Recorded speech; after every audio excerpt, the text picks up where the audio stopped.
আজকে হেমাঙ্গিনীর 3.5 মাসের ভ্যাকসিন হয়েছে।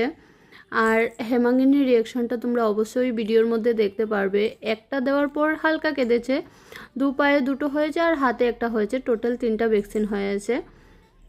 ও বেশি কিন্তু কাঁদেনি, হালকা কেঁদেই ছেড়ে দিয়েছে। ও কিন্তু এমনিতেই সবসময় কাঁদে না, কিছু হয়ে গেলেও ভ্যাকসিন দেওয়ার পরও কিন্তু ও বেশি কাঁদে না। একটা ভ্যাকসিন হয়ে যাওয়ার পর একটু অপেক্ষা করতে বলছিল, আর তার মধ্যেই ও নার্স দিদিদের সাথে গল্প করা শুরু করেছে। ও যাকেই পাবে তার সাথেই গল্প করা শুরু করে দেয়। ওর যে এত গল্প কিসের আমি সেটাই জানি না।